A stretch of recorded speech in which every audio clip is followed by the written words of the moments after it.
ready to install another one of the floor panels, insulation panels. I'm not sure how well you're going to be able to hear me. I'm a little bit hoarse today. Using this Great Stuff gap filler wherever this sheet of foam is going to lay down, foam insulation board. And this will help seal it when we're driving down the road. Keep water from splashing up and getting underneath it.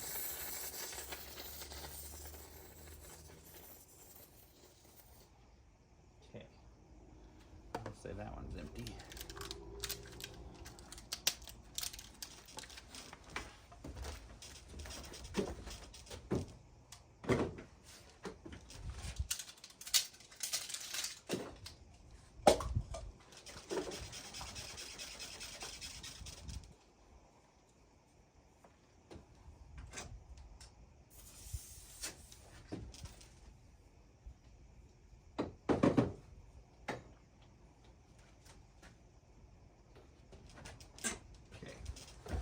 All around the perimeter, get a layer of this foam in.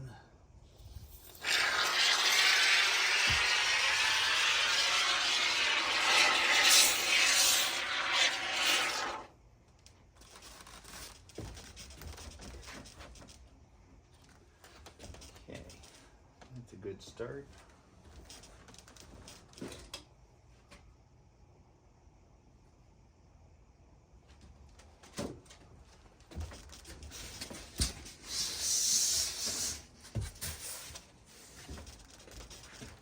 This is 2-inch R10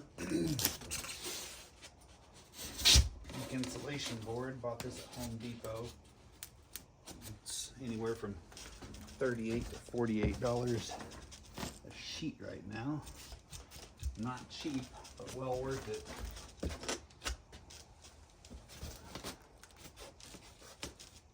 And between the 250 and the 150, it's just the compressive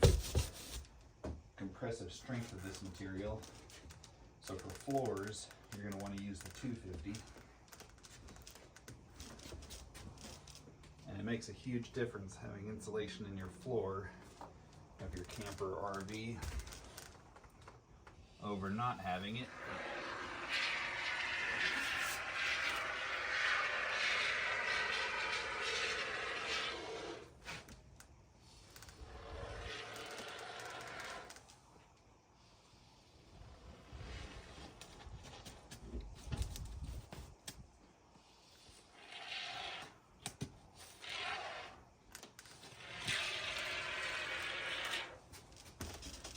Try to leave about a 1/2 inch gap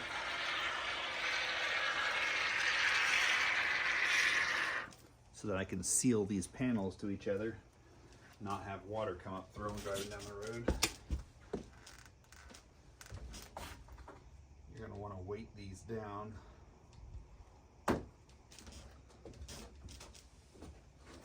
Weight it down.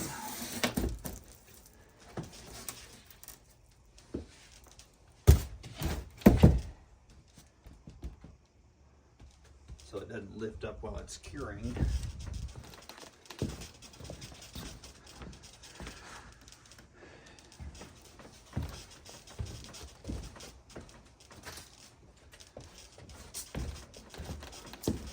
So the floor has an R10 before you count the plywood. The walls are about R20 and the ceiling is about probably 25. I think we've got 4 inches of insulation plus a little bit in the ceiling. A bit overkill, but it's nice to run a small air conditioner if you're trying to run off of a battery bank. So the walls are going to overlap, and we'll put a layer of foam, spray foam, in the gap underneath these panels, so the whole thing will be sealed.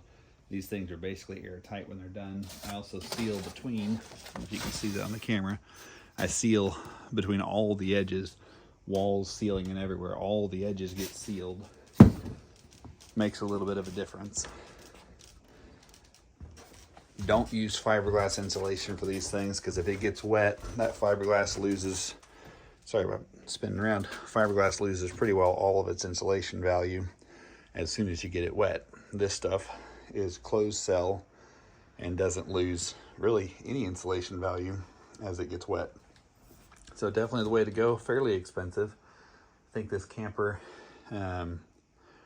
this trailer is going to end up with about $2,000 of insulation, if I'm recalling correctly.